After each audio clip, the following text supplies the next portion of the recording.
Assalamualaikum warahmatullahi wabarakatuh. Waalaikumsalam warahmatullahi wabarakatuh. Sebelumnya, perkenalkan nama saya Aldiniatul Islam sebagai moderator di kelompok ini. Dan anggotanya yaitu Anissa Wahyu Utami, Aprilia Apsari, Indah Santia, Lydia Wahyuni, Nadira Sefani, Putri Anggraini, dan Bulan Sakira Effendi. Baiklah, kami akan membacakan hasil diskusi dari kelompok kami yaitu mengenai konsep dan proses pengambilan keputusan. Untuk pembacaan materi pertama akan dibacakan oleh Putri Anggraini. Kepada Putri Anggraini dipersilakan.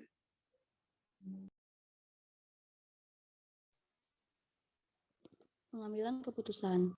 Pengambilan keputusan adalah upaya seseorang mengambil pilihan yang dianggap tepat, efektif, dan efisien. Saat mengambil keputusan, ada beberapa pertimbangan sasaran diantaranya adalah memecahkan masalah.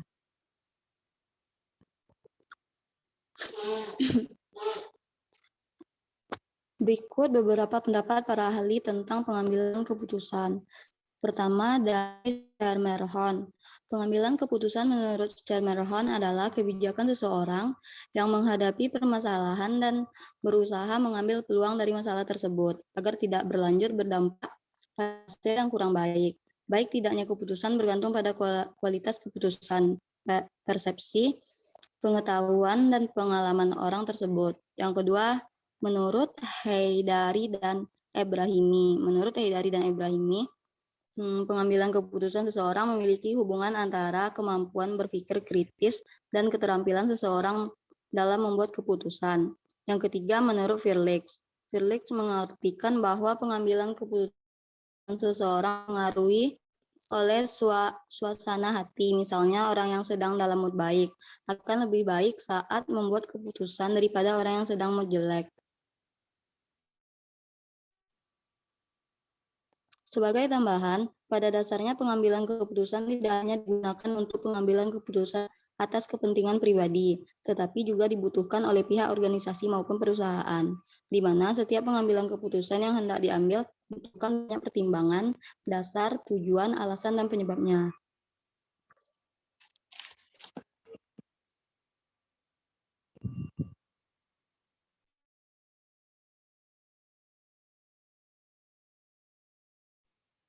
Dasar pengambilan keputusan yang pertama yaitu intuisi.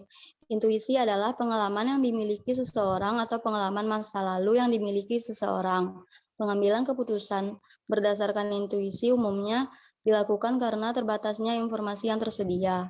Pengambilan keputusan karena intuisi lebih sering dilakukan akibat proses tak sadar dari pengalaman masa lalu yang pernah dilalui. Bukan berarti pengambilan keputusan ini subjektif, tetapi objektif karena menggunakan logika. Hanya saja aspek intuitifnya lebih dominan. 2. Aturan praktis. Aturan praktis adalah pernyataan eksplisit yang membatasi yang bisa dilakukan dan yang tidak dapat dilakukan. Dapat dipungkiri bahwa tidak semua pemimpin bisa membuat keputusan sepanjang masalah. Ada kala mereka juga mengalami kebimbangan dan ragu apakah keputusan yang hendak diambil dapat dilakukan atau tidak. Itu sebabnya beberapa tipe pemimpin yang open mind membolehkan bawahannya membuat saran jalan keluar versi sisi mereka.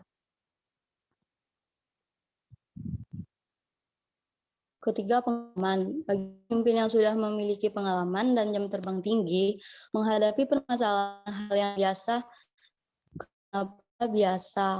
karena mereka memiliki banyak pengalaman. Mungkin saja pengalaman tersebut sama dengan masalah saat ini, atau bisa juga berbeda dengan sekarang. Setidaknya, pengalaman masa lalu sangat mempengaruhi seseorang pemimpin membuat pengambilan keputusan. Meskipun sudah dibilang berpengalaman, dalam pengambilan keputusan tetap disarankan untuk melakukan observasi dan pengambilan data terbaru, karena kasus masalah yang dulu dengan yang sekarang tentu saja sudah berbeda. Yang keempat yaitu fakta. Dasar pengambilan keputusan yang tidak kalah penting adalah mengacu dan fokus pada fakta. Seorang pemimpin yang membuat keputusan berdasarkan fakta lebih aman daripada mengacu pada intuisi. Fakta yang diambil berdasarkan kondisi di lapangan lebih objektif dan menggambarkan selera jika untuk perusahaan. Jika kontaknya untuk perusahaan tidaknya membantu dalam mengetahui kondisi di lapangan. Jika kita mengambil keputusan berdasarkan intuisi dan pengalaman masa lalu, bisa saja kurang efektif karena permasalahan yang terjadi saat ini akan berbeda dengan kondisi yang terjadi 5 tahun yang lalu, meskipun bentuk masalahnya sama.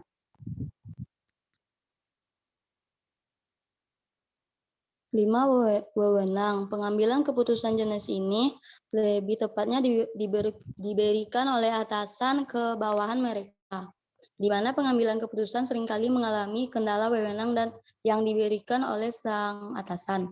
Kekurangannya dalam pengambilan keputusan terkesan dibatasi karena ada benturan kewenangan. Kelebihannya, jika keputusan yang dibuat kurang tepat dan salah, maka atasan bisa melakukan koreksi dan masukan sehingga faktor risiko dapat diminimalisir. Yang keenam yaitu logika atau rasional. Pengambilan keputusan berdasarkan logika atau rasional wajib dilakukan. Tanpa rasional dan logika sepertinya tidak bisa menemukan problem solving-nya. Adapun kelebihan dari mengambil keputusan secara logika dan rasional yaitu menghasilkan keputusan yang objektif, transparan, konsisten, dan masuk akal. Setidaknya cara ini lebih efektif karena mendekati kebenaran. Ternyata agar pengambilan keputusan rasional dan logikal butuh yang namanya kejelasan masalah. Jadi kita harus tahu sumber masalahnya itu apa, kemudian tahu orientasi tujuan yang hendak dicapai, karena mengidentifikasi masalah jika tidak tahu tujuannya, ya sama saja. Perhatikan pula preferensi yang jelas agar menghasilkan hasil keputusan yang maksimal. Tujuan pengambilan keputusan. Terima kasih kita ucapkan kepada Putri Anggreni. Untuk pembacaan selanjutnya dipersilakan kepada Bulan Sakira.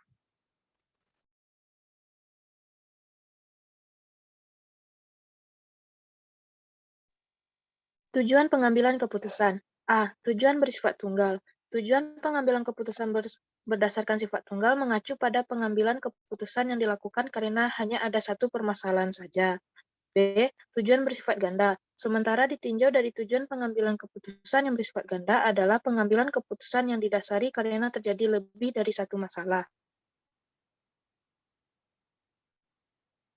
Faktor yang mempengaruhi pengambilan keputusan. Yang pertama, faktor masa lalu. Faktor yang paling umum dan hampir semua pemimpin memiliki adalah masa lalu. Jadi pengalaman masa lalu menjadi faktor yang dapat mempengaruhi pengambilan keputusan yang paling klise. 2. Bias pengambilan keputusan. Ulasan lengkap bias pengambilan keputusan dapat dilihat di faktor yang menyebabkan bias pengambilan keputusan. 3. Usia dan perbedaan individu. Sadar atau tidak sadar, usia menjadi salah satu faktor yang menentukan keputusan seseorang.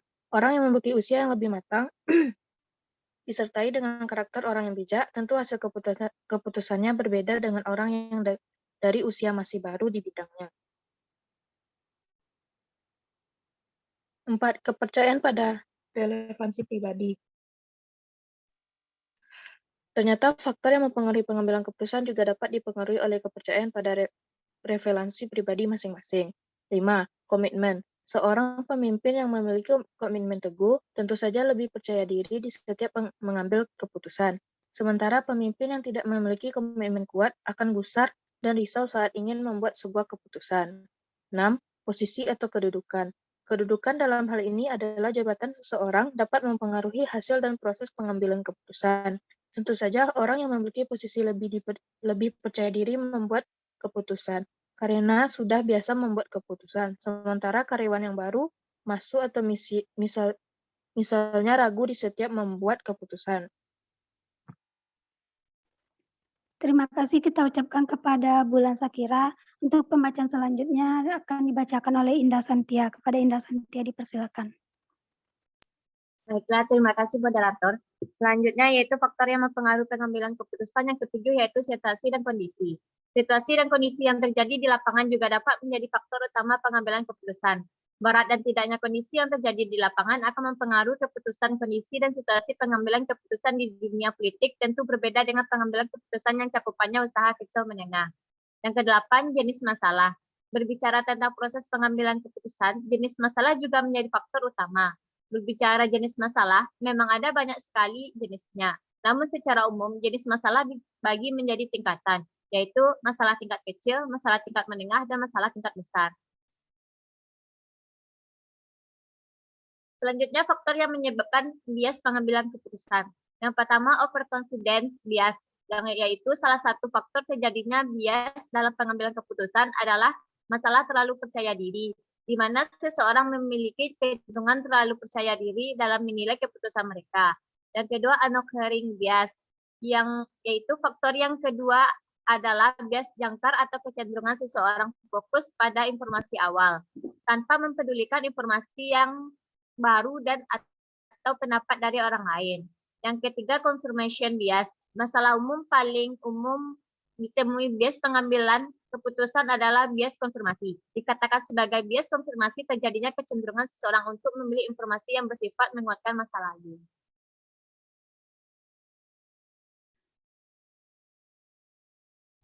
Yang keempat, availability bias, yaitu sementara yang disebut availability bias adalah bias ketersediaan yang memiliki kecenderungan membuat keputusan berdasarkan informasi yang mudah ditemukan dan mudah didapat. Yang kelima, escalation of commitment bias ke pengambilan keputusan yang umum terjadi adalah eskalasi komitmen, yang mana seseorang memiliki kecenderungan fokus pada keputusan yang sudah dibuat. Padahal bisa saja keputusan yang dibuat adalah keputusan yang tidak tepat. Yang keenam, random error. Randomness error adalah kesalahan acak yang merupakan kecenderungan seseorang membuat keputusan berdasarkan memprediksi hasil atau peristiwa yang sebenarnya dilakukan karena ketidaksengajaan. Yang ketujuh, risk aversion. Risk aversion atau aversi risiko adalah kecenderungan seseorang untuk memilih hasil yang tidak berisiko. Dengan kata lain, memilih masalah yang aman. Yang kedelapan, hindsight bias. Terakhir, faktor yang mempengaruhi bias pengambilan keputusan adalah bias peninjauan masa lampau, di mana kecenderungan seseorang berpura-pura meyakini hasil prediksi yang sudah mereka buat sebagai data yang akurat, setelah hasil tersebut benar-benar diketahui. Saya kembalikan kepada moderator. Baik, terima kasih kita ucapkan kepada Indah Santia. Untuk pembacaan materi selanjutnya akan dibacakan oleh Lydia Wahyuni. Kepada Lydia Wahyuni dipersilakan. Baik, terima kasih moderator. Selanjutnya proses pengambilan keputusan. Yang pertama, pengambilan keputusan. Proses pengambilan keputusan yang pertama tentu saja mengetahui terlebih dahulu akar permasalahannya. Bagaimana dapat ditemukan jalan keluar jika tidak menemukan sumber permasalahan. Terjadi ironisnya, banyak individu ataupun organisasi yang tidak tahu apa masalah utamanya. Selanjutnya, mencari alternatif problem solving. Pentingnya mencari alternatif permasalahan untuk membantu pengambilan keputusan. Pentingnya membuat alternatif berfungsi untuk membuat rencana plan A, B, dan seterusnya. Jadi, apabila plan A gagal, masih ada plan B, C, dan seterusnya. Seringkali saat membuat alternatif problem solving, banyak yang berfokus masalah efektif dan tidaknya alternatif tersebut. Daripada pusing cara tersebut, tipsnya yaitu tulis saja alternatif sebanyak mungkin sebelum nanti masuk ke tahap ketiga, yaitu tahap membuat keputusan. Yang ketiga, memilih alternatif. Dari kumpulan alternatif, permasalahan, dan jalan keluar yang sudah dibuat, langkah selanjutnya kita barulah memilih. Di tahap memilih dilakukan analisa, apakah alternatif yang ingin diambil itu efektif, efisien atau tidak. Mungkin ada yang bertanya bagaimana untuk menentukan apakah itu alternatif atau tidak, yaitu dengan cara kita mengajukan pertanyaan kepada masing-masing pilihan.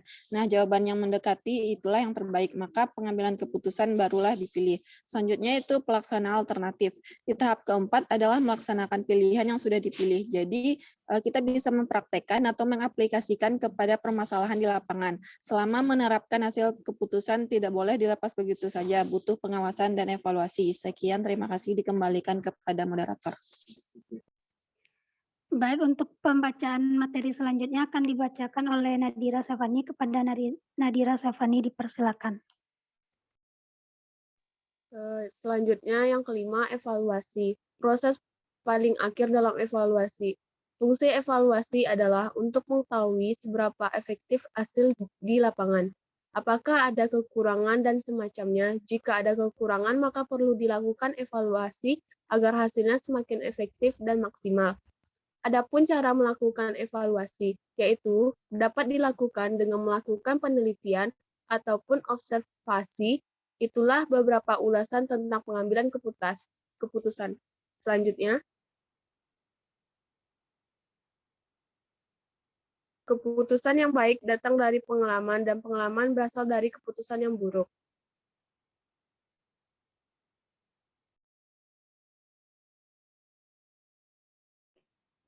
Baiklah, mungkin sekian materi dari kelompok kami. Jika ada dari teman-teman yang ingin bertanya, dipersilakan. Kami membuka pertanyaan sebanyak 2 buah.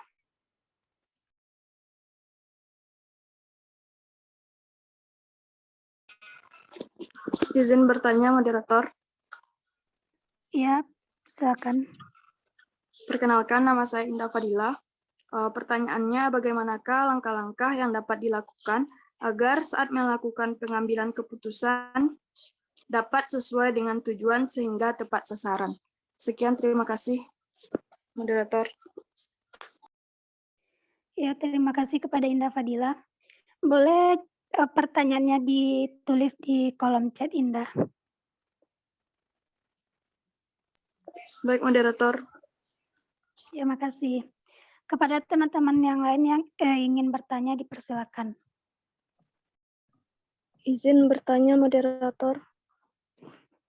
Ya, Assalamualaikum warahmatullahi wabarakatuh. Perkenalkan, nama saya Tasya Aulia Oktavia.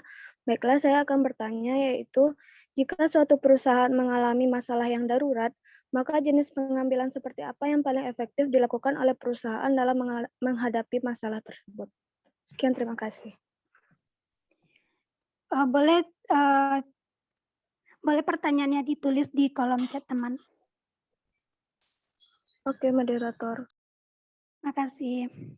Baiklah, sesi untuk pertanyaan kami tutup dan beri kelompok kami waktu untuk mencari jawabannya.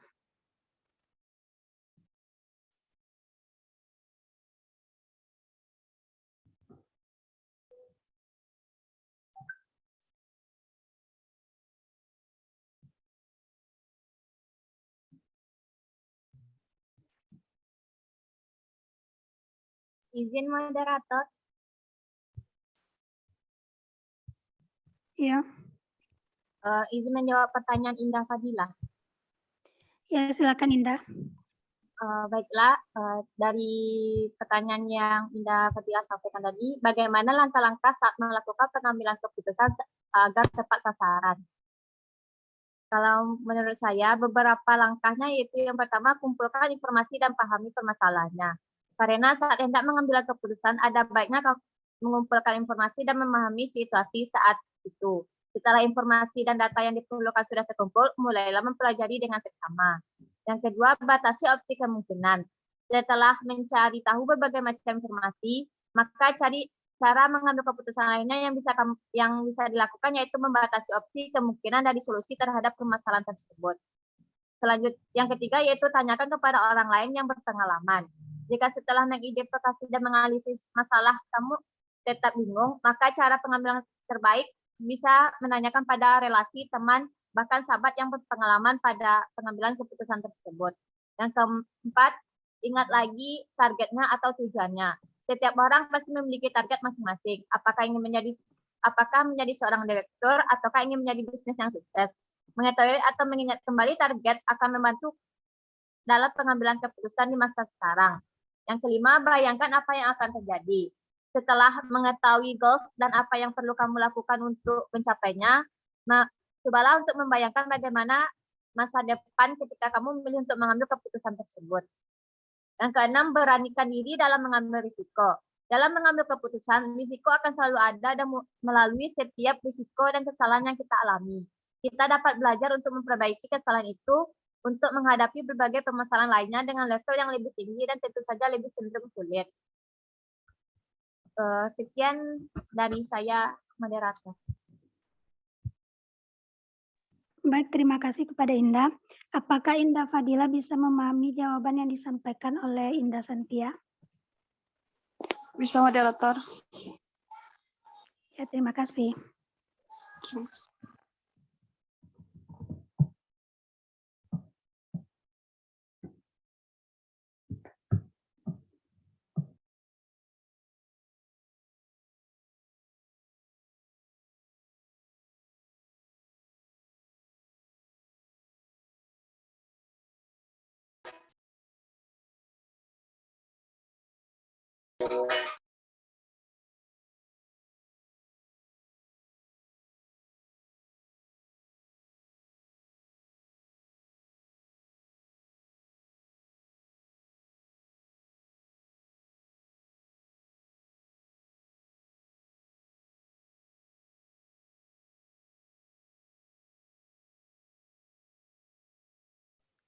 Izin menjawab pertanyaan dari Tasya, moderator.